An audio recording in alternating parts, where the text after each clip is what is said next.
I'm ready. Welcome to our presentation on co-curricular assessment. We are excited to help you learn a little bit more about making your assessment more strategic, more aligned. And that's what we have in store today. I'm Roxanne Alexander Arnson. I am our Assistant Director of Assessment. I'll be helping to lead you through this, along with Julie, our Director of Assessment. Yes, you are welcome just to speak on my behalf during here. So, hello, everybody. All right, the first thing that we have is a fun interactive assessment for you to participate in. Thinking about your experience with co-curricular assessment right now as you watch this, how confident do you feel about conducting a co-curricular assessment? Do you feel confident, somewhat confident, or not at all confident? So what you're going to do is click this link that Julie has just put in the chat. You're going to drag one of the light purple lavender boxes from the left side of the screen into confident, somewhat confident, or not at all confident in that start column. So I'll give you just a second to do that. And in this version of the presentation, it doesn't live update easily, but give me a second. Let me come out of this. I can update, and you can see at least one popping in there. All right, all right.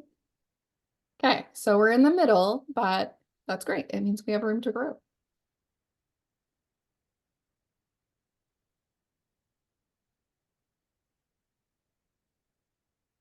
So today we just have 3 goals that we want to meet in our 30-minute crash course. Quickly, we're going to understand assessment, realize what it is and why it's important, and then connect assessment to the specific work that we're doing in co-curricular with the division and institutional goals. Then we're going to give you a sneak peek at the next steps of what would come next, how you would start planning to implement your assessment. All right, so we're starting with the foundation of what is assessment.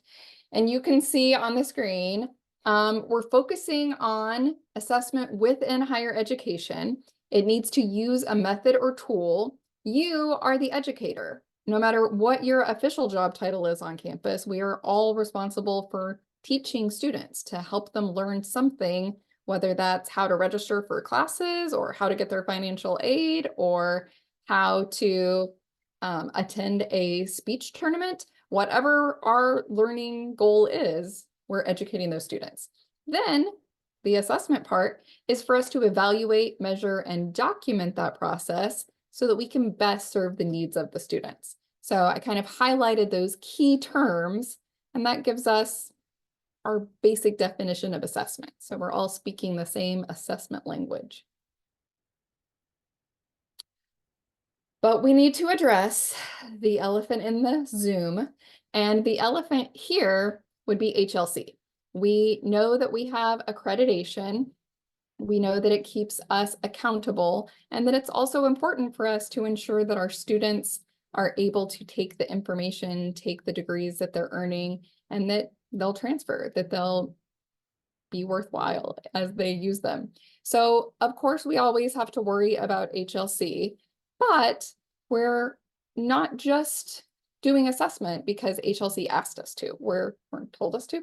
We're doing assessment because it's the right thing to do. It's what's best for our students. All right, so when we're thinking from our co-curricular hat, your perspective is we want our students to do and be better in whatever it is that your club, organization, group is doing. We want to see students get better, whether that's make more friends or get better at a particular skill or add certain experiences to their transcript, to their knowledge bank. We want them to be better. Our perspective is the same. We want the same thing that you want, and we want to meet those accreditation standards. So they go hand in hand. You already care about the students. You already want them to be better. We just want to document that so that we can prove how awesome we are, how awesome you are, and see what we're doing.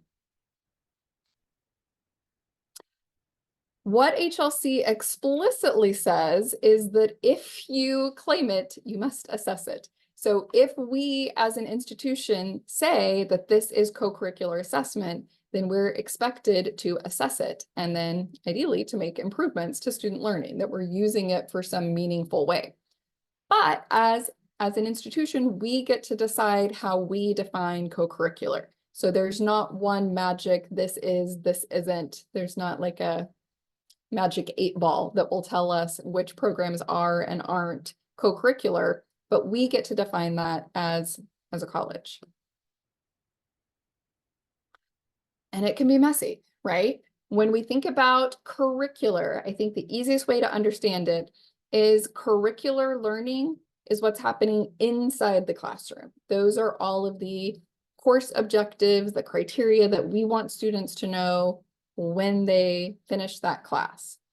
Co-curricular, like the name suggests, aligns with that curriculum, but it's not always happening directly in the class. These are experiences that may be required or may be optional that are happening outside of the traditional classroom that are still supporting student learning, but are not classroom dependent.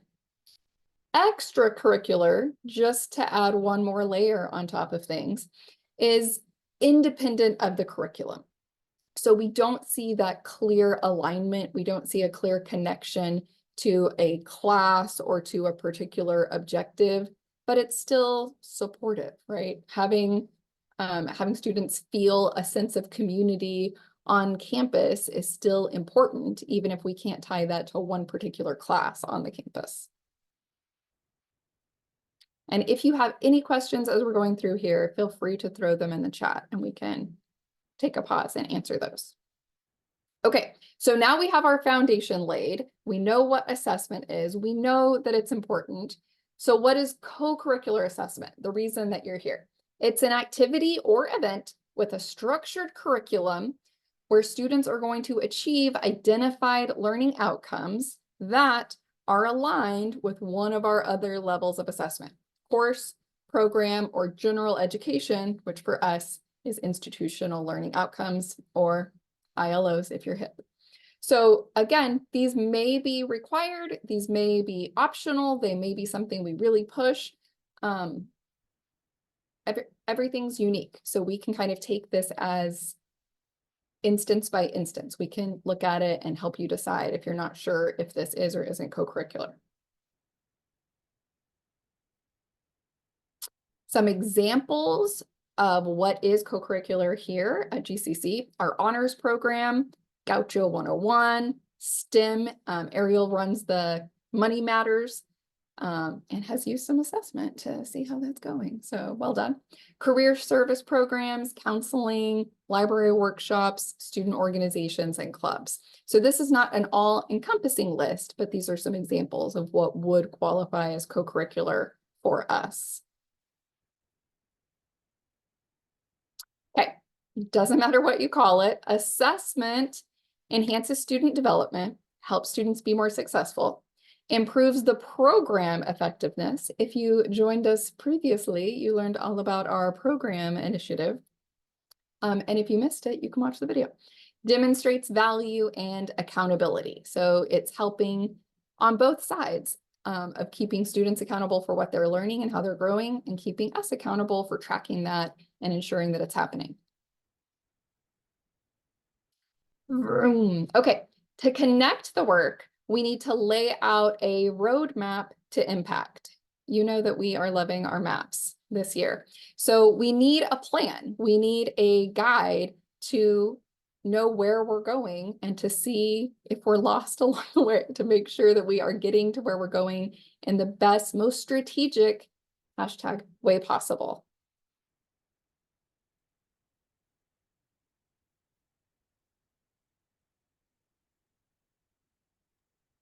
I can just briefly share too, I'll drop it in the chat. There is a document that we created based on some work done by the student affairs people at the University of North Texas, where it's sort of a roughly one-page document that helps connect all of the pieces within a co-curricular program. So it's got the section for the actual learning outcomes, but it also connects to all the other work and their framework and their mission and institutional guidelines. So it's a nice little snapshot for programs to think through holistically how all of this is fitting together. And I'll grab that link and drop that in the chat as we go on. Thank you. All right, we told you it's a crash course. So we've covered assessment in the general sense. We've talked a little bit about what co-curricular is. Now the probable next question is, how am I going to do this, Roxanne? So glad you hypothetically asked. We are going to implement the Plan, Do, Study, Act worksheet. So similar to our roadmap, this is giving you a template. It's giving you a starting place to start to see what you want to assess, how you want to do that, and then to determine if that was effective. And I mentioned that this is the sneak peek. So when you're ready to assess, as we develop more with our co-curricular assessment, of course, we're here to help you and to guide you and to hold your hand through the way. So this brief video is just an overview. It's not all the information you're ever going to get, and you're on your own. So if it feels like we're going kind of fast, fear not. We are here to help you out beyond this meeting. Okay, so our Plan, Do, Study, Act model is really what it sounds like. It's initially coming up with, what do we want to assess? What are students struggling with right now in this particular event, club, organization? So identifying what that outcome is, and then deciding how we could best assess it. Could this be an exit survey at an event? Could this be a pre-post test of determining what skill levels they have? We're coming up with that basic plan. Then we've got to do it. We've got to implement that plan and see what students are doing to actually gather that data. Once we have the data, we're going to study it. We're nerds. We love it. We're going to look at the data. And then once we see where we're at, what's our current status quo, then we can design an intervention. What can we do better? What's already working really well? If this is working great, maybe I need to look at something else that needs improvement. And then we act. So then we fix whatever needs fixing or polish whatever needs polishing. That's our process. And you can see along the very outside, we're reflecting throughout each of these steps. We're engaging in some thoughtfulness. And then we want to share the results with the stakeholders directly involved with our co-curricular, but also with curricular and extracurricular, the different levels on campus, so that we're all benefiting from that information. Sharing is caring, y'all. All right, so the P in plan stands for prepare your question. So it's kind of like our debate mindset. What one question are you asking about student learning? And then why is that question important to you at this time? So as we ponder what that question might be, I really like to start with, what are our needs? So what is the need of the student? Is there a common trend of what students are struggling with? Is there a threshold concept or skill that can make or break the other skills? So determining what that might be. I mentioned in convocation that I was a member of the Spirit line. And I think like one of those threshold tumbling skills is doing a back handspring. If you can do a back handspring, you can pretty much do a back flip. You could do a back layout. There's going to be a lot of other things, but if you're struggling to get that handspring, you're really kind of limited to what you can tumble. So maybe that's what we want to look at. What's an area that needs to be fixed? Then we're going to come up with a learning outcome. For our curriculum, these are already chosen for us, whether we love them or not. But in co-curricular, you get to come up with your own learning outcome. And we can plug it in like a nice, neat formula.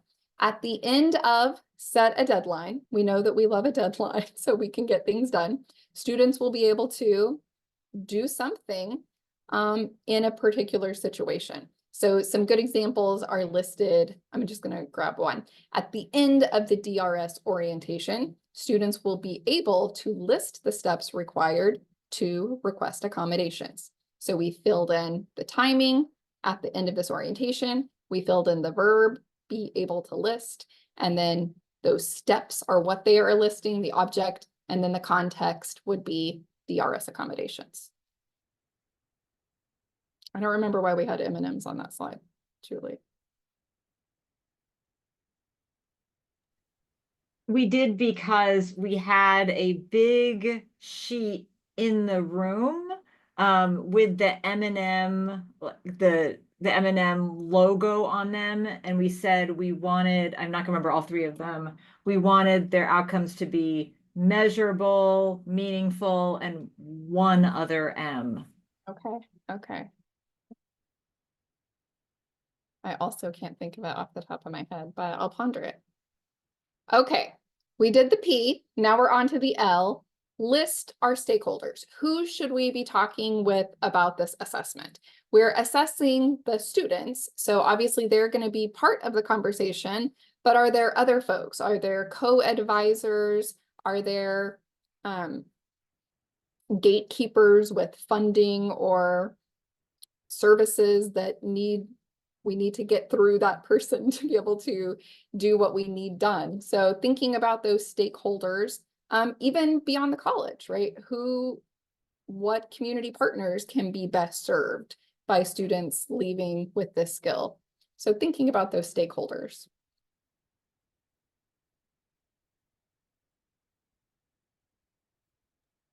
It's really hard for me to hit the thing that allows me to unmute. Anyway, I found it, so let me just show you really quick. I've got the other M. So we've got meaningful, measurable, and then the last one, manageable. Very good when you're thinking about assessment. Yeah, we would have lost sleep if we hadn't got that last M. Okay, so our AI generated picture, don't read the words too carefully. We got to think about our stakeholders.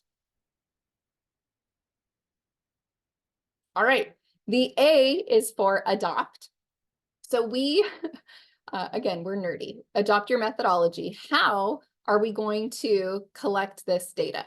So is there a particular event? Are we going to do a pre-post test? We get to kind of decide. Are we going to strategically do, I'm going to pick on Ariel again. So in the Money Matters, there's a series of 5 different seminars. So doing the same questionnaire in each seminar, she was able to track the students who came to every single one. Obviously, they got better and better and better. But then other students who just showed up, maybe just a one and done, she also got to kind of see if they came into the third one without having any of the previous knowledge of the first 2, they're going to be at a different level. So yeah, that's one way to do your methodology. Then how well does each student need to do on the assessment to meet the learning outcomes? So thinking about what are our expectations? We shouldn't probably expect for students to be perfect. Few of us are. So we need to have more reasonable expectations. Do we just want them? What's the baseline of meeting this requirement? What's proficiency? What does that look like for this particular event? Your back handspring doesn't have to be pretty. It just needs to not break your head open. All right, so we want to think about that method. Here's some questions that we can ask to better refine our method. What evidence do we want? What data are we collecting? What's the instrument that you will use? Is it going to be a paper survey? Are we going to scan it? Are we going to count something? What is your target level of proficiency? What % of students do you expect to meet this level of proficiency? So this, if you are faculty and you're doing your course level outcomes, this should sound pretty familiar because it's the same thing that we're looking at. So although we expect a target level of proficiency, we know that not all students are going to get there. So what is our ideal percentage of students who will be proficient? And then what's our timeline? We need a deadline. Students need a deadline. When are we going to have this done? And then the N is for nurture. Isn't that beautiful? We want to nurture our students and their learning. So how are we going to do that? So how are we going to take this data to better serve our students going forward? Once we have the data and we're like, most of you are doing well, a few of you are struggling. What's the plan after that?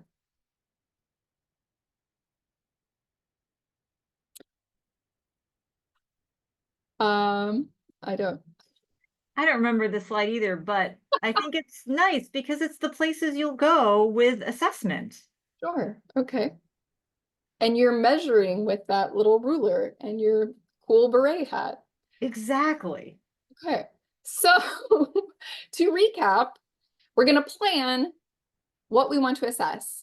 We're going to come up with how to do that. We're going to study those results. Oh, I went backwards. We're going to plan it, then we're going to do the assessment. That'll be helpful. Then we're going to study those results. Then we can act to make the changes that are necessary, or if everything's great, to shift our focus and then go back to the cycle. What else do we need to do?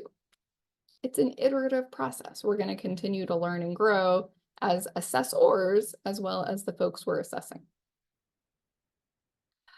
Next steps. So now that you have gone through this crash course, the next steps are to schedule some coaching sessions. So we can help you go through each of these steps more in depth so that you can come up with something comprehensive and meaningful to you.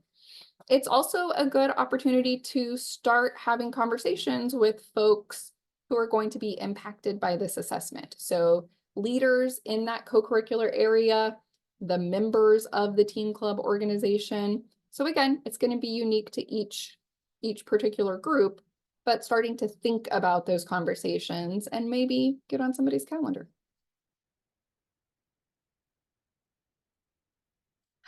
All right, and we are back where we started. So now that you have had this experience, hopefully you feel a little bit more confident about conducting your own co-curricular assessment. So please click on the link again in the chat.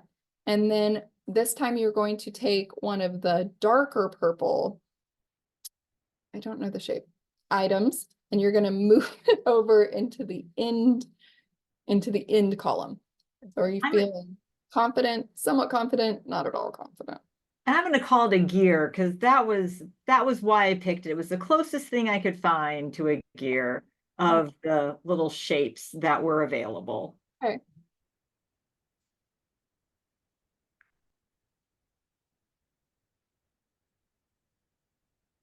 And we're on screen share, so it's not going to magically update. But I just know in my heart that we saw an increase in confidence after this session.